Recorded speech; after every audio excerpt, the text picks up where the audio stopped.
Je ne crois pas que mon registre va vous aider. Monsieur Cust loue sa chambre à l'année. Quand il s'absente quelques jours, je n'ai pas de raison de le noter.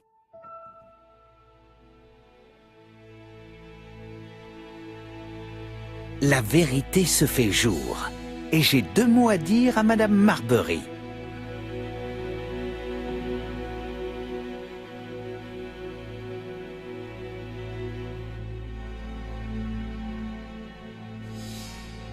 J'ai 2 mots à dire à Madame Marbury.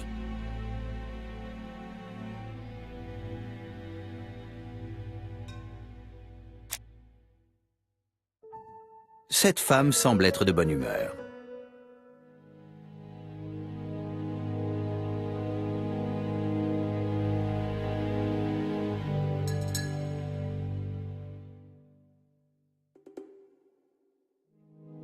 Madame Marbury est de bonne humeur.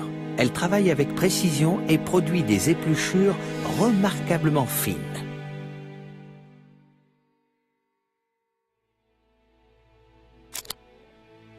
Madame Marbury, si j'en crois le registre, vous avez loué la chambre 306 à un certain Monsieur Fishman, le jour du meurtre de Bexhill. La chambre 306, c'est celle de Cust. Pourriez-vous m'expliquer cela? Oui, je me souviens. Juste une nuit pour rendre service. Monsieur Cust était en déplacement, toutes mes autres chambres étaient prises et ce pauvre Monsieur Fishman n'avait nulle part où aller.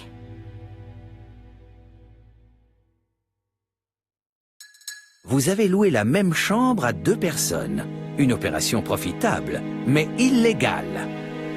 Mais ça ne gênait personne et ça rendait service à tout le monde.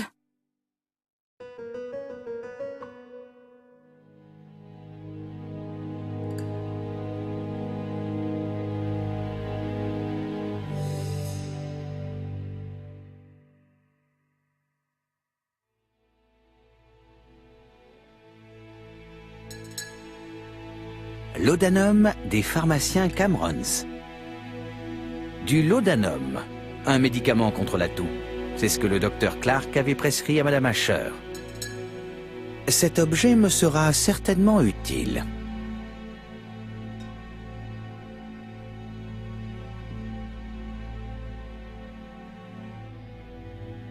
Acide diéthylbarbiturique, compagnie Johnson. Je connais ce médicament. C'est un puissant sédatif. Cet objet me sera certainement utile.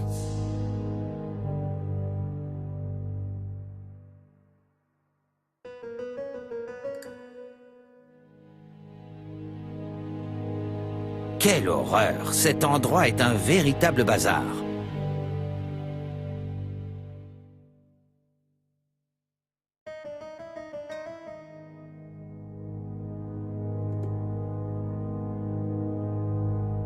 Le moins qu'on puisse dire est que Monsieur Cust se soucie fort peu d'ordre et d'équilibre.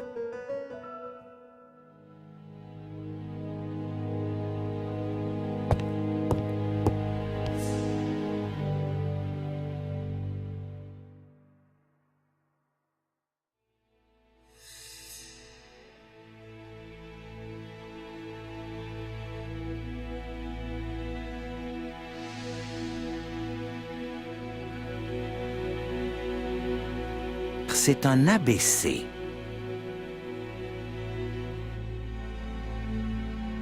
Lettre de John Milligan, gérant de la compagnie Silky Legs, à Abbé Cust, datée du 21 mai 1935.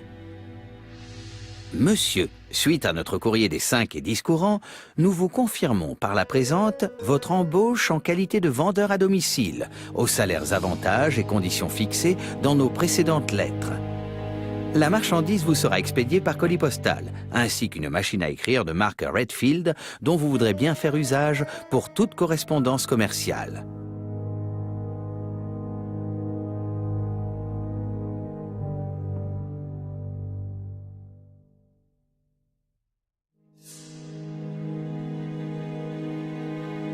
Cette lettre établit que Cust s'est rendu à Andover, mais l'encre a couvert les destinations de ses autres voyages.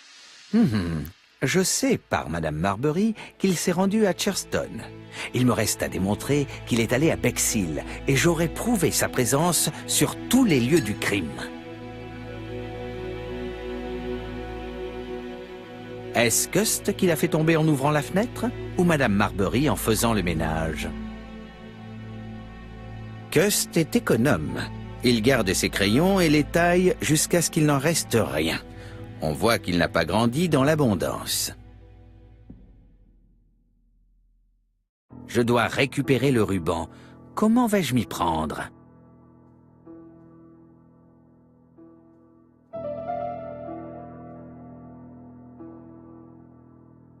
Le ruban est bloqué par quelque chose.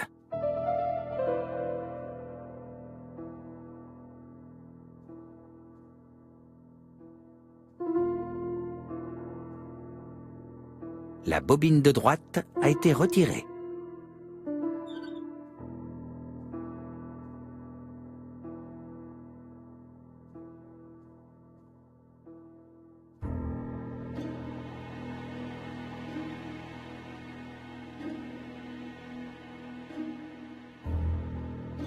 La bobine de gauche a été retirée.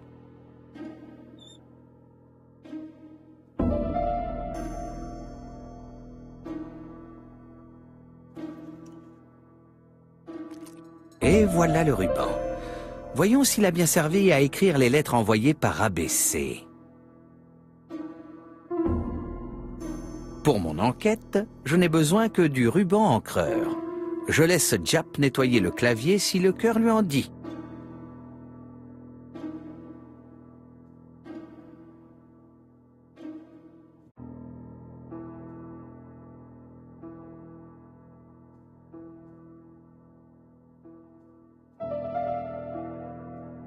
Toutes les lettres annonçant les meurtres ont été tapées sur la machine de Cust.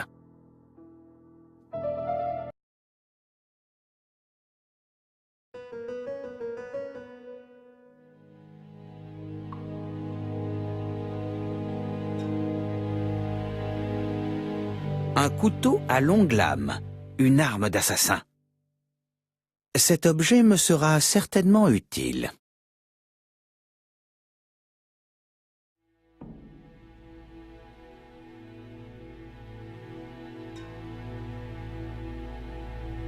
Des indicateurs ABC, assez pour signer une dizaine de meurtres. C'est fermé.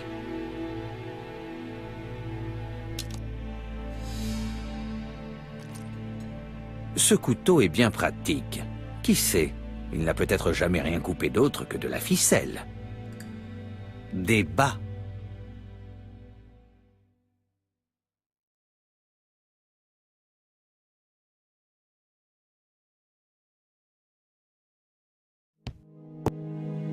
Ce n'est pas le moment.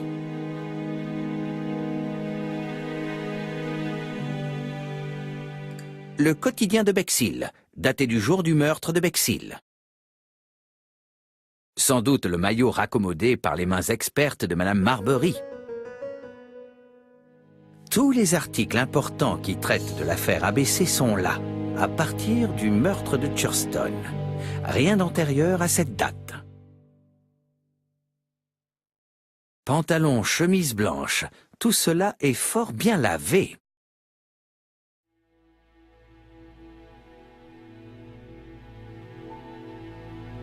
Ce n'est pas le moment.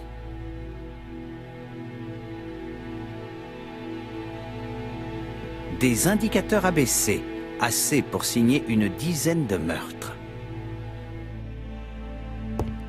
Guerre de 1914-1918. Par ordonnance du roi, le nom du caporal A.B. Cust, du régiment du Devonshire, a été publié dans la Gazette de Londres du 10 mai 1918, dans l'ordre du mérite pour sa bravoure et son service distingué. Une citation à l'ordre de l'armée. Blessé sur le front de la Somme, victime d'une attaque au gaz, le caporal Cust n'a pas volé sa distinction.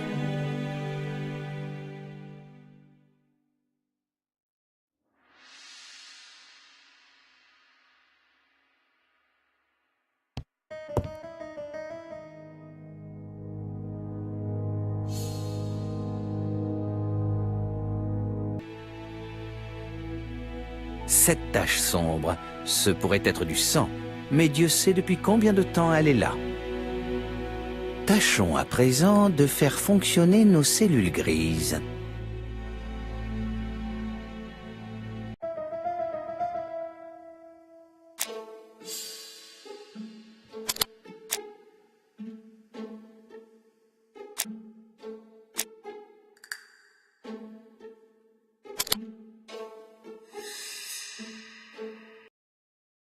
Le registre révèle que Cust n'a pas dormi à la pension le jour du meurtre.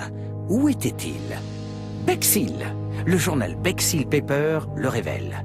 Cust l'a acheté à Bexhill le 25 juillet. Inutile de continuer l'inspection de cette chambre. J'ai vu l'essentiel.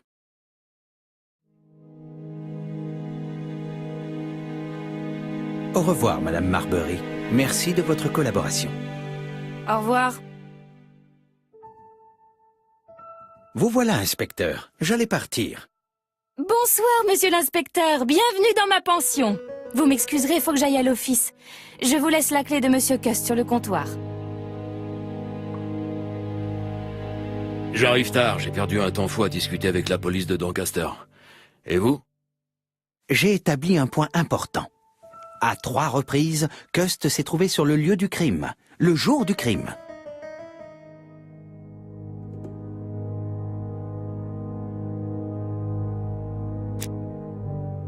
Je vous ai écouté avec attention, Poirot. Pour moi, plus aucun doute. Cust est coupable. Avez-vous un seul indice qui tendrait à prouver le contraire? C'est ce que nous allons chercher ensemble. Tâchons à présent de faire fonctionner nos cellules grises.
Les charges contre Cust sont accablantes. Sa présence sur les lieux, le couteau, la chemise tachée de sang, les indicateurs abaissés empilés dans un carton. C'est exact. Cependant, le sang que Madame Marbury a vu sur la chemise de Cust pourrait bien être le sien. Après tout, son dossier médical dit qu'il souffre d'hémoptysie. L'assassin a égorgé Sir Carmichael par derrière, et le sang a jailli par devant. On s'attend à ce que la chemise du meurtrier soit tachée aux manches, pas à la boutonnière. Or, c'est le contraire qu'on observe. On s'attend à ce qu'un meurtrier garde des articles de journaux sur tous ses crimes.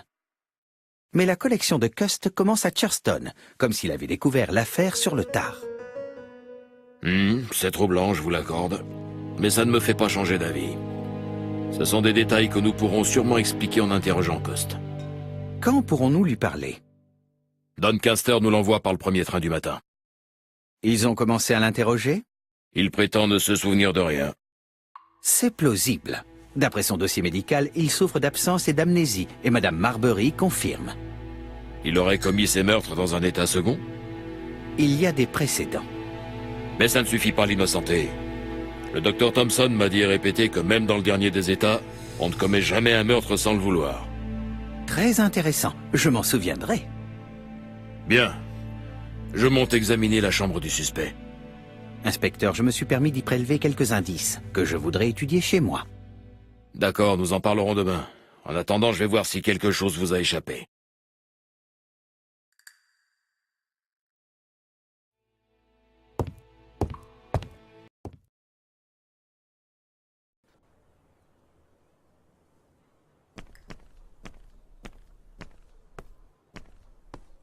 À Scotland Yard, s'il vous plaît.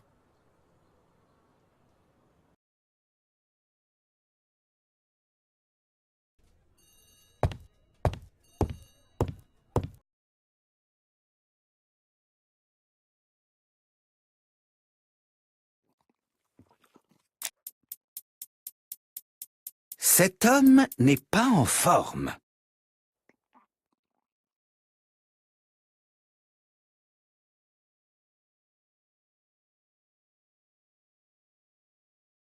Il est inquiet et très fatigué.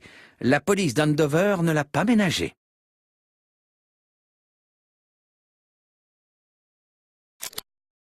Qu'est-ce que vous me voulez?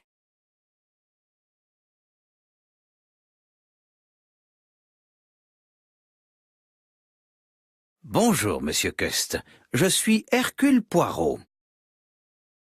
Ah, vous êtes le détective.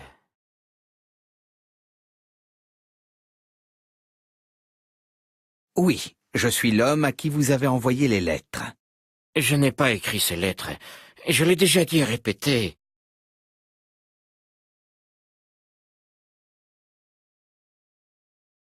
Vous auriez pu oublier que vous avez tapé ces lettres. Oui, c'est vrai. Il m'arrive d'oublier. J'aurais pu les taper.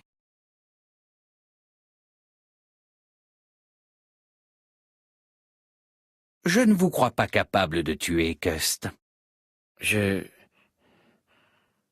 J'espère que non.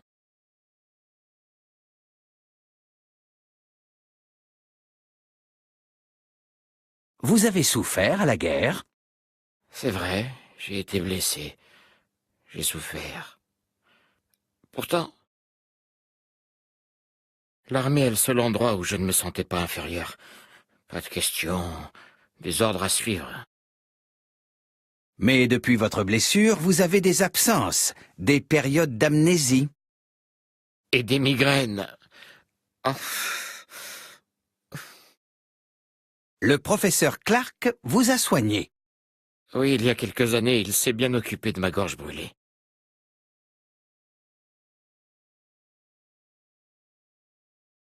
Bien sûr, il ne vous est pas venu à l'esprit de tuer un médecin qui vous a si bien soigné. Non. Non, jamais.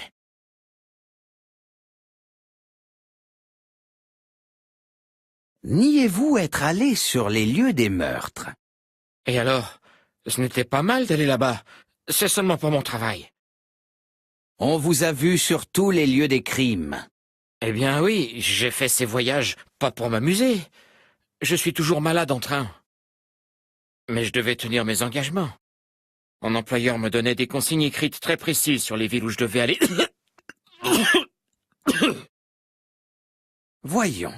La compagnie pour laquelle vous affirmez travailler, Silky Legs, n'a jamais entendu parler de vous. Quant à ces lettres qu'elle vous aurait envoyées, elles ont été écrites sur votre propre machine. Cette machine m'a été expédiée par la société quand j'ai commencé à travailler pour elle. Oui, mais les lettres ont été reçues après. Il semble donc que vous les ayez tapées avant de vous les envoyer à vous-même. Je ne me souviens pas. Mon Dieu, je ne sais plus où j'en suis. J'ai trop mal à la tête.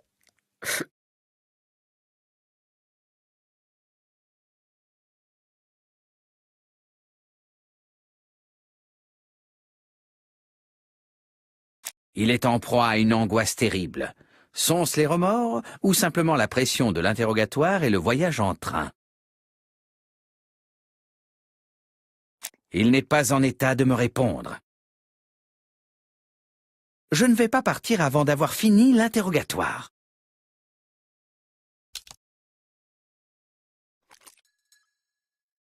Prenez ceci, cela vous fera du bien.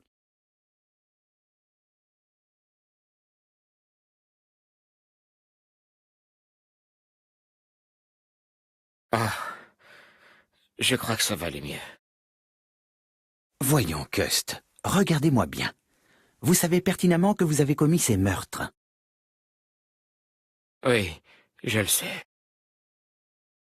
Mais je ne me trompe pas en disant que vous ne savez pas pourquoi vous les avez commis.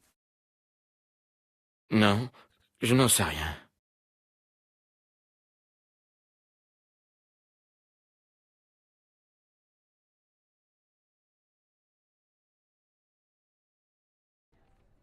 Alors, qu'en avez-vous tiré?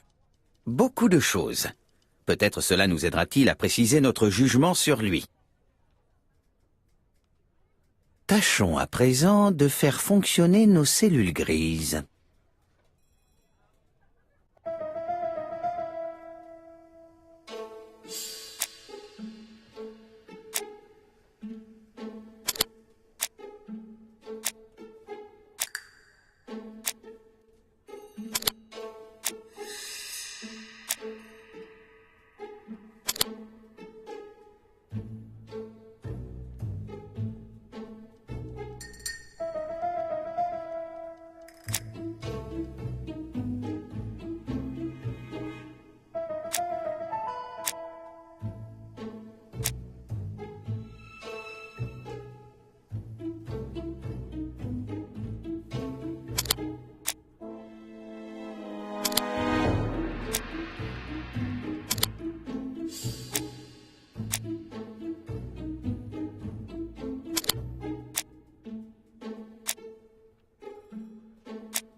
Je n'y vois pas plus clair qu'avant.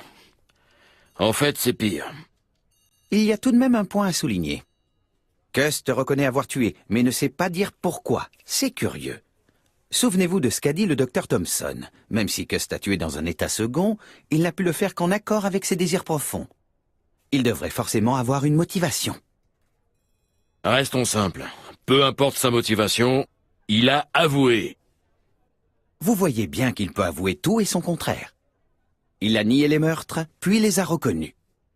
Il m'a affirmé qu'il n'avait jamais tapé les lettres, puis je lui ai fait dire le contraire, sans trop de difficulté.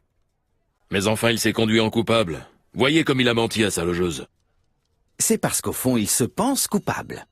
En lisant les journaux, il a constaté sa présence systématique sur les lieux des crimes. Il doit penser qu'il a tué, puis oublier tout ce qu'il avait fait. Comment pouvez-vous en être aussi sûr? Étudions ensemble son profil psychologique, et vous comprendrez mon point de vue. Tâchons à présent de faire fonctionner nos cellules grises.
Vous voyez, le caractère de Cust est à l'opposé de celui de l'assassin.